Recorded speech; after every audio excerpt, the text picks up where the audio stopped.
Buenos dias! Bom, como essa semana não teve como a gente ter aula ao vivo, eu estou gravando essa aula para vocês não perderem conteúdo, ok?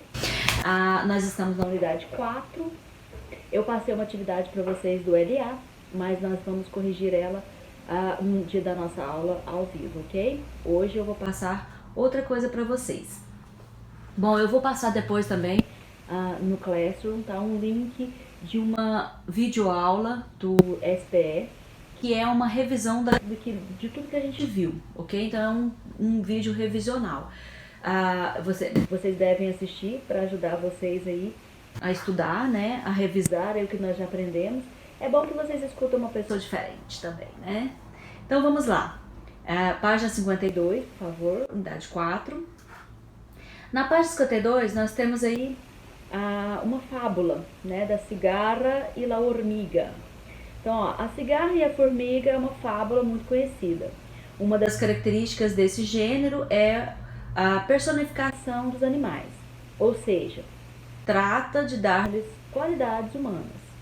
Outra característica importante é a moral, né? Um ensinamento, uma moral de ensinamento, né, que sempre aparece no final de cada fábula.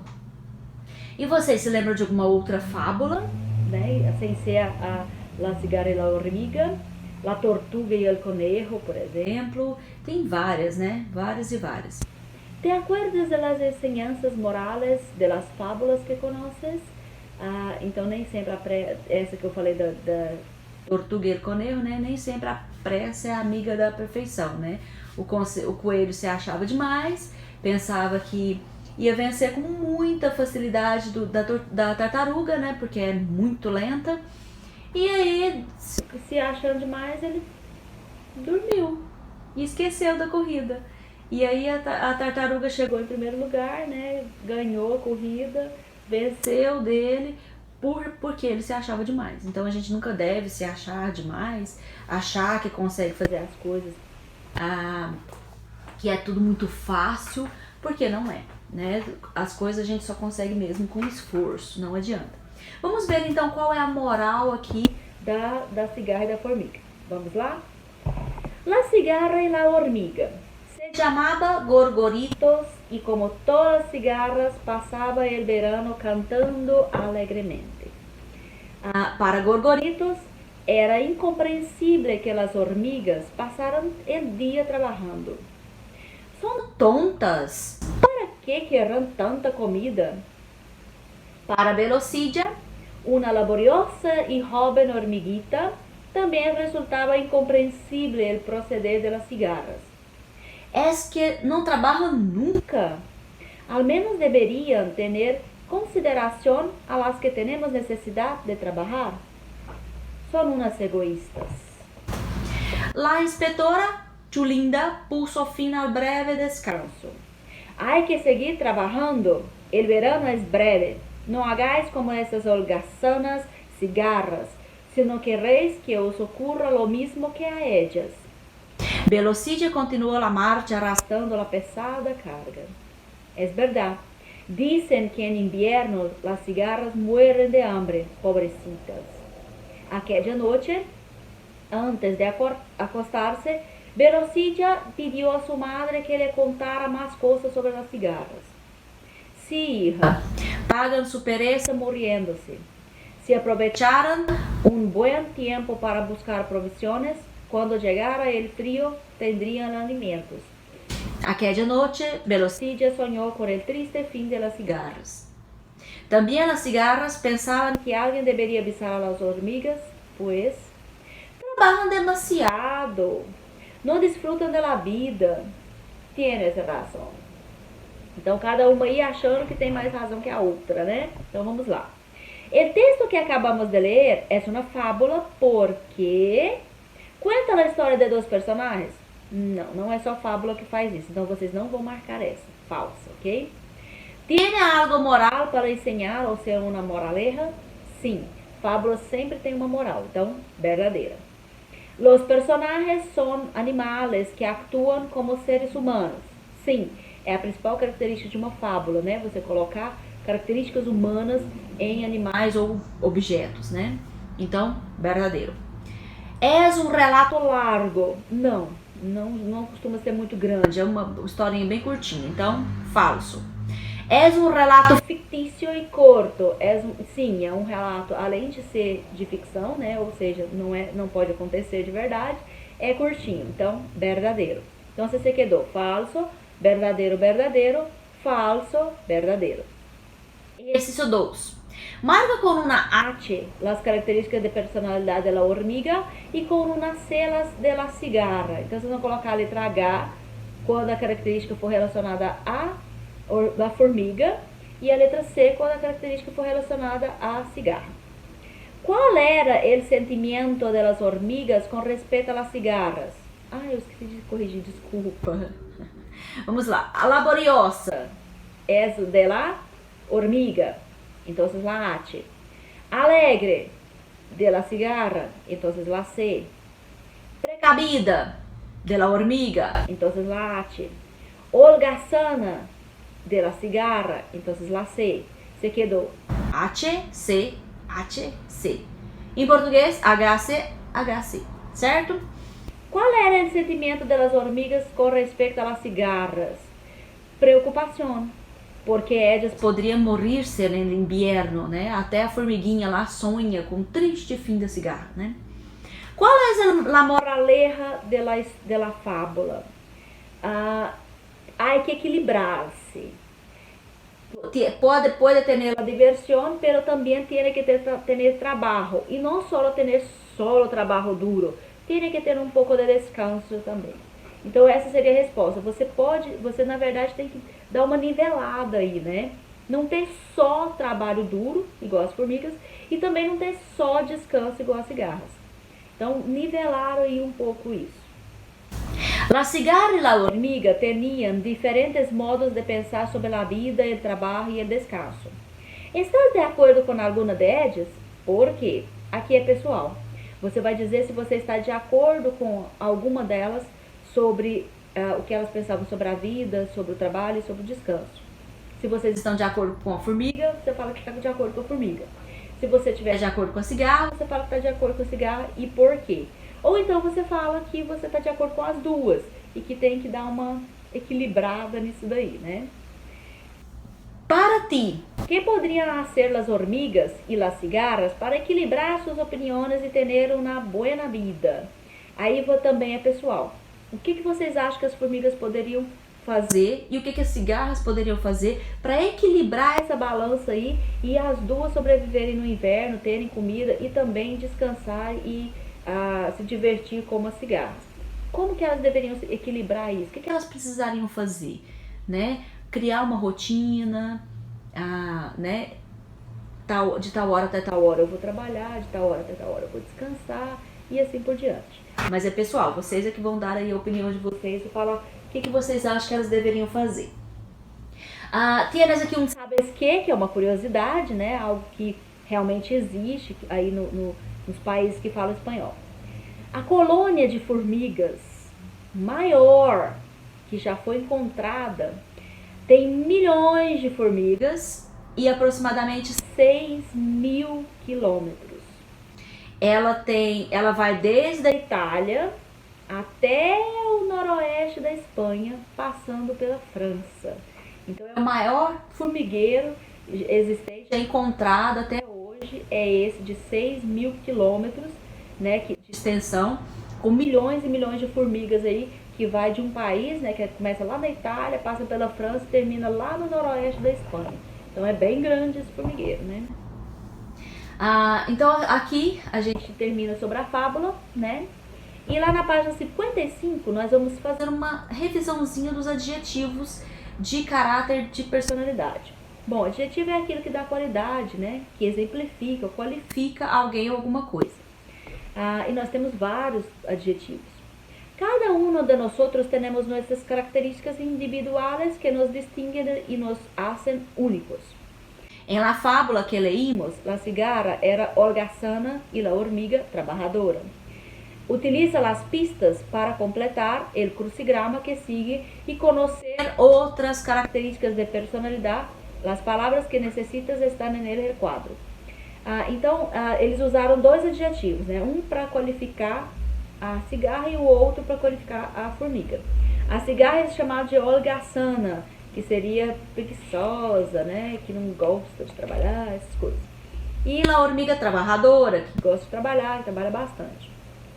Vocês vão completar essa cruzadinha aqui, de acordo com a definição aqui, mas usando essas palavras que estão no quadro verde aqui, ok? Vamos lá. Primeiro vamos fazer todas que estão na vertical, ok? Todas da vertical primeiro. Persona que habla mucho. Uma pessoa que fala muito, né? No caso seria parlantim. É uma tagarela, né? Seria a palavra correta. Parlantim, tá? Se vocês não souberem como se escreve, é a última palavra aqui do quadrinho, certo? Completem lá no vertical, parlantim. 3. Persona que tiene facilidad para relacionarse con los demás. É uma persona extrovertida. Então, lá na 3, extrovertida. 4. Aquele que hace planos e projetos muito distantes de la realidad. Sonhador. Então, é uma pessoa que faz planos, né, muito longe da realidade, é uma pessoa sonhadora. Lembrando que sonhador em espanhol não existe NH, né? Eu vou usar o N lá com o tiozinho igual aqui do espanhol, certo? 5. Alguém que tiene dificuldade em interactuar com os demás. Seria uma pessoa tímida. Então, se uma pessoa tímida, é alguém que tem dificuldade em interactuar com os demás. 6. Alguém que transmite tédio, aburrido. Então, aquela pessoa chata, né? Enjoada, que a gente fala aburrido em espanhol. 7. Inquieto, revoltoso. Uma pessoa traviessa, né? Aquelas crianças custosas que a gente fala, filho, né? Que faz muita bagunça, que faz muita travessura. Então, é uma pessoa traviessa. 10. Alguém irreductible, que dificilmente cambia suas ideias. É uma pessoa terca, ou seja, teimosa, né? 11. Que tem excesso de estimação própria. Engreído, ou seja, que se acha, né? Persona 13. Persona ruda, carente de civilidade. É uma pessoa grosseira. E não se esqueçam que em espanhol não existe dois S. Então, esse grosseira é com S só, tá bom? Pessoas grosseiras, né? São pessoas grosseiras. Pessoa rude, carente de civilidade, né?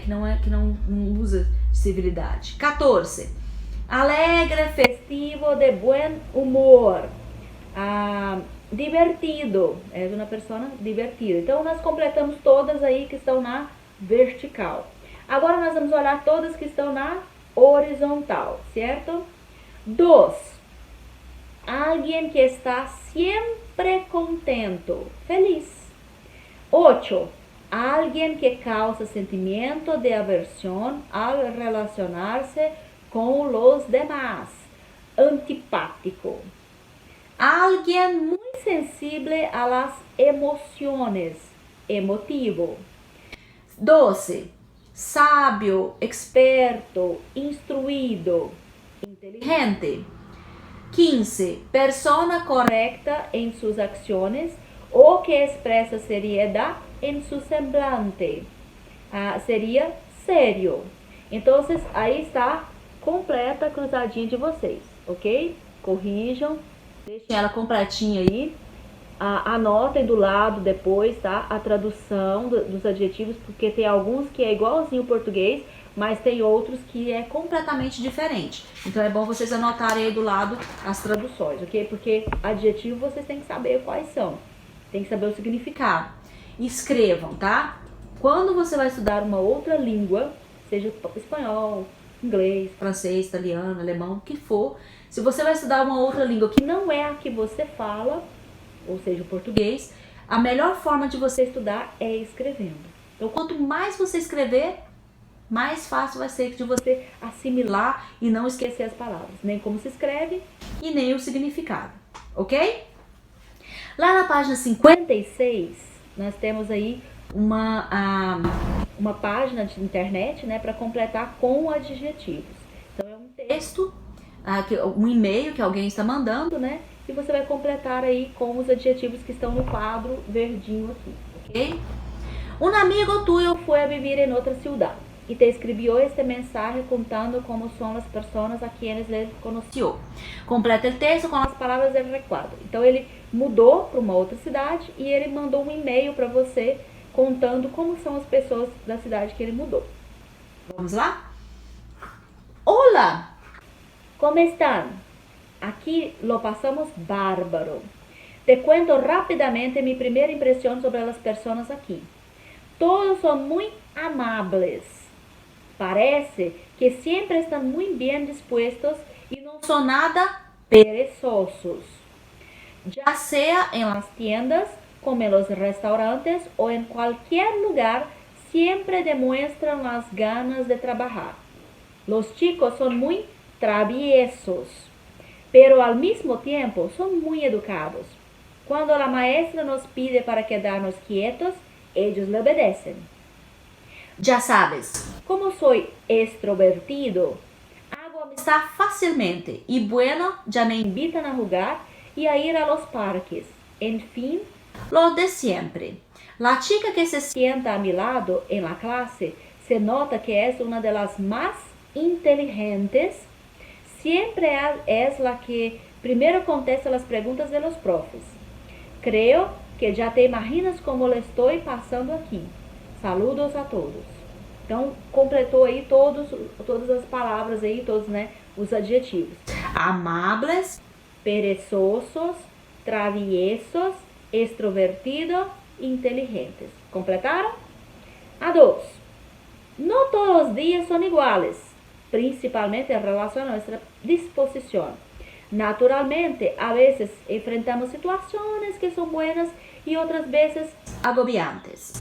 En este cuadro hay algunos estados de ánimo. Escriba os motivos que te levam a estar assim. Então, isso aqui é pessoal, né? Vocês vão olhar aqui os estados de ânimo que tem aqui. Aí você vai colocar aqui, escrever aqui qual é a situação que faz você se sentir dessa forma aqui. Então, aburrido, que seria entediado, né? Qual é a situação que faz você se sentir entediado? Aí você vai escrever. Quando eu estou cerca de pessoas tímidas, de pessoas aburridas, de pessoas engreídas. Então, por exemplo, quando eu estou perto de pessoas que se acham, eu me sinto totalmente desconfortável. Então, eu me sinto dessa forma, desse jeito. Então, a frase ficaria: me siento aburrido quando estou cerca de pessoas engreídas. Então, seria um exemplo, tá? Vou fazer só o primeiro para vocês verem como é que faz.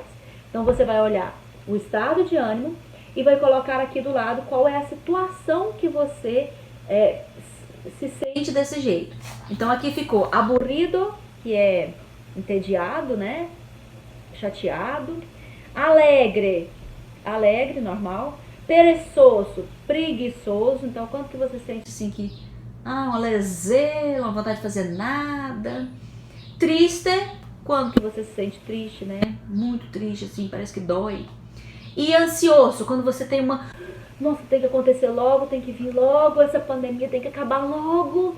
Então, quando que você se sente cada uma dessas? Esse quadro aqui, então, vocês já perceberam, é pessoal. Vocês vão colocar exemplos de situações em que vocês se sentem dessa forma aqui. Certinho? Bom, vamos para a próxima, então. Na página 57, nós temos aí Hora de la Lectura.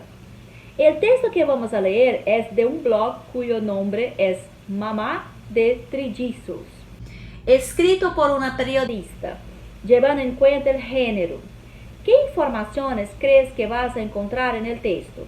Escríbelas en tu cuaderno y tras la lectura verifica se coincidem com tus predições. Então, nós vamos ler o texto e depois responder as perguntas sobre o texto, ok?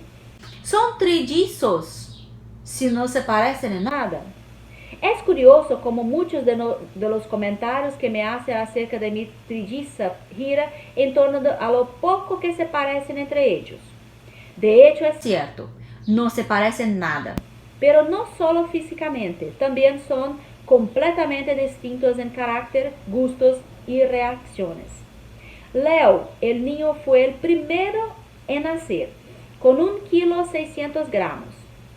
Desde bien pequeñito ha demostrado tener buenos pulmones y es sin duda el que más grita cuando requiere de nuestra atención, aunque debo decir que es el más independiente de los tres. Puede pasar mucho rato entretenido jugando solito, montando algún juguete de piezas o apilable, aunque se enfada mucho cuando algo no le encaja y se pone nervioso. Le encantan los libros y los dibujos animados. Come de todo y en cantidad, aunque es perezoso para comer solito y prefiere que se le dé. Es brutone, aunque muy noble e inocente, y tiene muchas cosquillas. Es el rey de mi casa. La segunda en nacer, peso 1,5 kg. Fue Gemma, que de chiquita era la más tranquila y paciente y por eso se ganó la fama de la más buena de los tres. Con el tiempo ha querido sacarse el San Benito de encima y han demostrado que es la que más carácter tiene. Le gusta organizar y distribuir las cosas entre los tres. Por ejemplo, cada uno tiene un biberón de agua de diferente color y ella se encarga de darle a cada hermano el que le corresponde.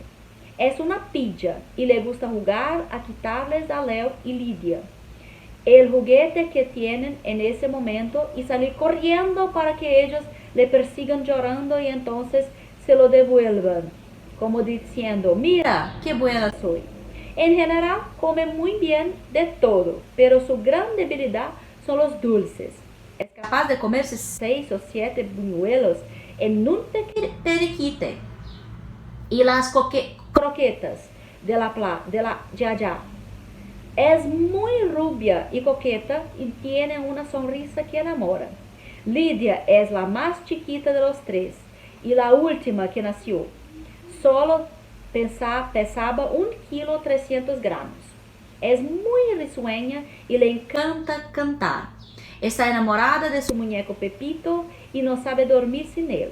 Come bien, pero su pasión es la sopa y el jamón dulce. Y es muy dormilona. Ahora todo lo que quiere hacer sola. Ya solita dice, comer, subir las escaleras, peinarse, ponerse las zapatillas. Es la chiquita de la casa, simpática y payasita.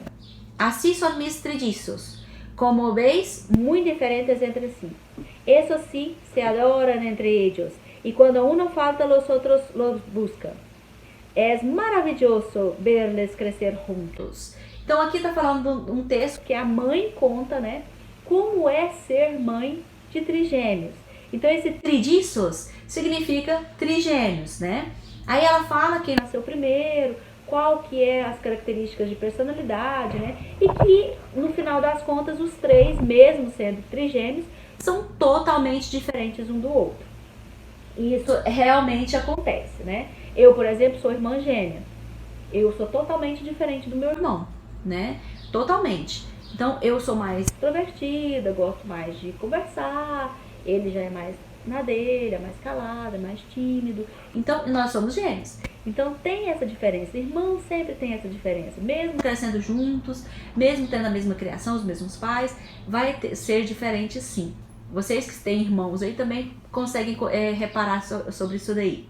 Vamos aos exercícios então da página 58? El texto es un blog de carácter personal. 2. El lenguaje que la autora del texto utilizó es informal. 3. Para relacionar las palabras con su significado, vuelve el texto, subraya y lee su contexto. Então, vocês têm que relacionar a palavra com a definição do que é. Juguete, rato, San Benito, apilable, biberón, Yaya e pilla. Vamos às definições e aí eu falo quais são as letras, tá?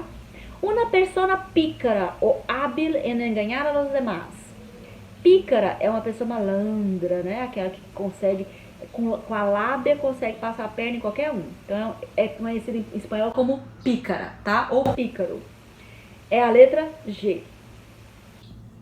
Né? Então seria pilla. Uma pessoa pilla é uma pessoa que é pícara ou hábil em enganar as pessoas, né? Que se pode apilar, hacer una pila, seria a letra D, né? Apilable. Essa ficou fácil. A mulher que se dedica a cuidar dos ninhos. Ah, essa também tá fácil, né? A mulher que se dedica a cuidar de crianças, babá. Em espanhol seria a F, né? Já, já. Objeto com que los niños se divierten. Juguete. Então, essas letras A. Porção de tempo muito breve. Seria a B, rato. Então, rato não é um animal, tá? É um espaço curto de tempo. A botella pequena usada para alimentar a los bebês, que é a mamadeira, né? Em espanhol é a letra E, biberón. E por último, fama adquirida, letra C, San Benito, né? Então é uma fama, por exemplo, é um santinho, né? Seria tipo isso. Então a sequência aí ficou G, D, F, A, B, E, C. Certinho? 4. Marca verdadeiro ou falso e corrige as falsas. Vamos lá. La primeira em nascer foi Lídia. Falso. Primeira a nascer foi Léo. Léo foi o primeiro que nasceu, não Lídia. Lídia, na verdade, foi a última a nascer, né? Quem se entretiene jugando solo é Léo. Verdadeiro. Então, quem fica intertido lá brincando sozinho é o Léo. Léo não come muito porque é perezoso para hacerlo. Falso. Léo come de todo e em quantidade. Então ele come tudo, né? E muito. Rema se sonríe muito, le gusta cantar e Lídia é tranquila e é la mais buena. Na verdade trocou aí, né? É falsa. Lídia se sonríe muito, le gusta cantar. E Rema é tranquila e la más buena. Então é só trocar os nomes aí de lugar, ok? Los trillizos não se parecem nem fisicamente nem na personalidade. Verdadeiro. Então se você quedou falso, verdadeiro, falso, falso, verdadeiro. Certinho? Número 5. Que significa em português a expressão destacada? Marca a opção mais adequada. Es capaz de comerse 6 o 7 buñuelos en un perequete. Que é en un perequete? Em um piscar de olhos, ok? 6. Por que te parece que as pessoas exclamam, são trillizos, não, e se não se parecem em nada? Por que as pessoas falam assim, são trigêmeos, mas eles não se parecem em nada? Por que as pessoas usam esse tipo de expressão? Porque, na verdade, todo mundo acha que por ser gêmeos, ou trigêmeos, ou quadrigêmeos, né, tem que ser igualzinho. Cópia de um, né, e do outro. Então, o que um faz, o outro tem que fazer. Se um usa isso, o outro tem que usar. E não é verdade, né? As personalidades são diferentes, a forma física é diferente, mesmo eles sendo gêmeos ou trigêmeos e assim por diante. Mas as pessoas esperam que eles sejam iguais. Então, acho que é por isso aí a razão dessa expressão aí. Então, nós terminamos aí, né, a interpretação do texto aí sobre os trigêmeos, certo? Se vocês tiverem alguma dúvida em alguma palavra, né, ou alguma dúvida em alguma frase que vocês não entenderam, não conseguiram entender, sublinha, anota aí pra mim e depois me passa na aula ao vivo que a gente tira essas dúvidas aí. Vai anotando, vai fazendo uns risquinhos aí, ok? Então, vamos lá. Nós vamos agora revisar o verbo parecer. O verbo parecer, ele é um verbo pronominal. Como que eu sei que ele é um verbo pronominal? Porque ele tem esse se aqui junto com ele. Então, sempre que o verbo vem seguido de um se no final dele, ele é um verbo ele é um verbo pronominal. E ele precisa ser conjugado com um pronome. Então, ele precisa ter esses pronomes aqui junto com a sua conjugação. Ele não é conjugado sozinho igual os outros verbos. Eu estudio, tu estudias, Não, ele precisa desses pronomes aqui para você conjugar ele. Então a conjugação dele fica: yo me parezco, tú te pareces, él se parece. Nosotros nos parecemos, vosotros os pareceis, ellos se parecem. Tem que ter os dois juntos, ok? E é isso que vocês vão fazer aqui embaixo. Completar esses diálogos aqui com esse verbo aqui. Não esqueça que é os dois, o pronome e o verbo, ok? Vamos lá? Aunque Facundo y Aarón son hermanos, no se parecem tanto. Já que está falando de duas pessoas, então é a terceira pessoa do plural, se parecem. E tu? A quem te pareces? Yo no me parezco a nadie de mi casa. Como está falando da primeira pessoa, me parezco. Yo me parezco mucho a mi padre y a mi hermana. Então, primeira pessoa do singular, me parezco. Em minha família, todos nós nos parecemos muito. Agora está falando primeira pessoa do plural. Então, por isso, nos parecemos. Mira esta foto. Dizem que os perros se parecem a seus dueños. Como é terceira pessoa do plural, se parecem. Tenho um hermano gemelo. Se parece muitíssimo a mim. Então, terceira pessoa do singular, se parece. Certo? Completaram aí a página 59. A página 60 é um testezinho daqueles testes que vem em revista para saber se você é extrovertido, introvertido, tímido, essas coisas, ok? Então nós não vamos fazer essa parte aí.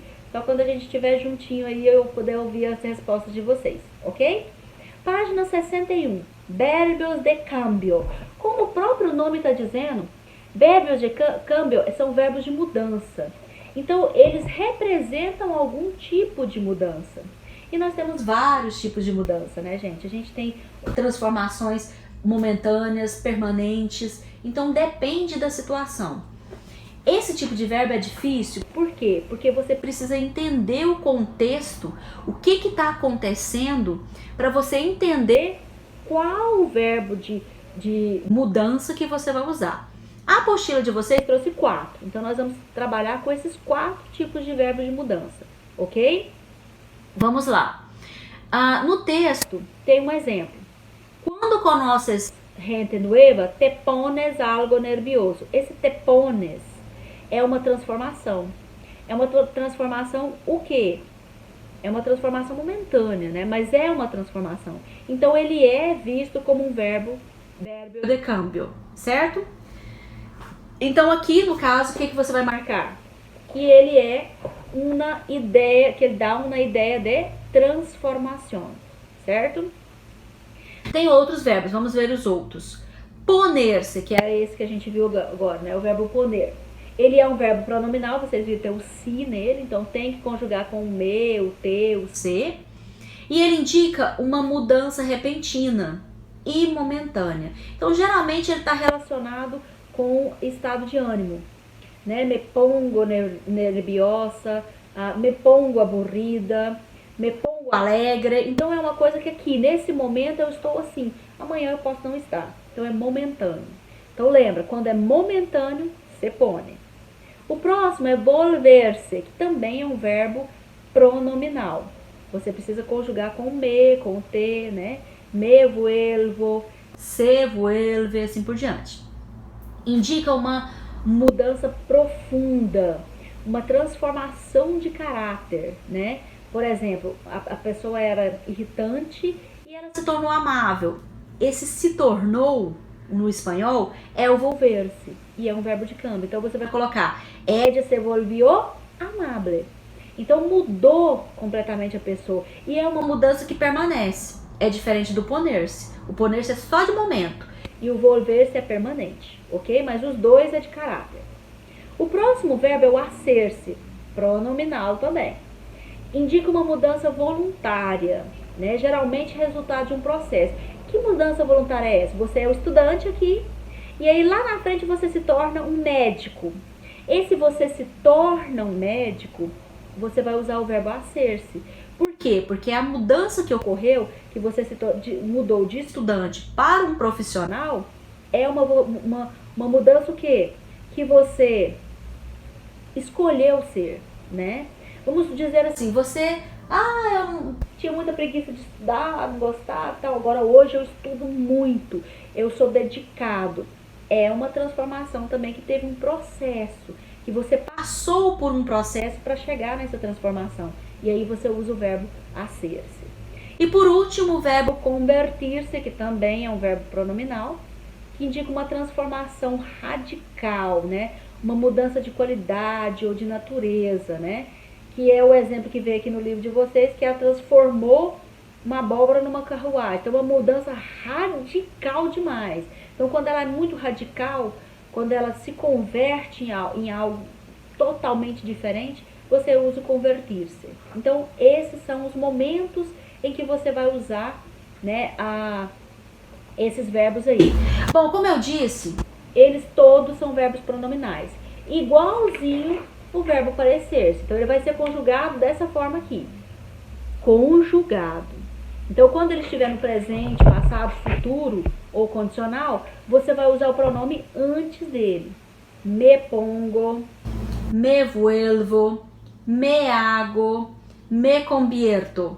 Mas quando você usar esses verbos no gerúndio, no imperativo afirmativo ou no infinitivo, esses pronomes não podem vir antes do verbo, eles têm que vir emendado ao verbo. Então, por exemplo, se eu tenho um imperativo afirmativo do verbo poner, o imperativo do verbo poner é pon, né? Pon. Se você for colocar com o pronome, fica ponme, pone, ou ponte, ou ponce. Então, esse seria o imperativo afirmativo. Se estiver no gerúndio é terminação em ando e endo. Por exemplo, volviendo, haciendo, poniendo. E aí, quando você vai colocar nesse tempo verbal, o pronome tem que vir depois. Poniéndome, volviéndose, haciéndote e assim por diante. E quando estiver no infinitivo? Infinitivo é quando termina em ar, er ou ir. E aí você vai colocar hacer-se, hacer-me, poner-te, volviernos e assim por diante. Então depende da situação, ok? A única forma de vocês realmente estudarem esses verbos aí, aprenderem eles, é escrevendo, tá? Então conjuga eles, né, para ver se vocês conseguem assimilar a conjugação deles. Você precisa conjugá-los. A conjugação deles eu já passei para vocês, né? Nós já revisamos esse ano também. Então vocês têm essas conjugações aí no caderno. É só colocar os pronomes juntos com ele, com a conjugação, ok? Vamos aos exercícios então da página 62. Se vocês tiverem alguma dúvida, alguma pergunta, na nossa aula ao vivo vocês perguntem, tá bom? Lê as frases e marca com na X a opção correta. Quando llueve, yo me pongo triste. Porque triste é um estado de quê, né? Momentâneo. Então, me pongo. Quiere abogada, hacer-se abogada como sumado. Então, passou por um processo para se transformar em advogado, o verbo hacer-se.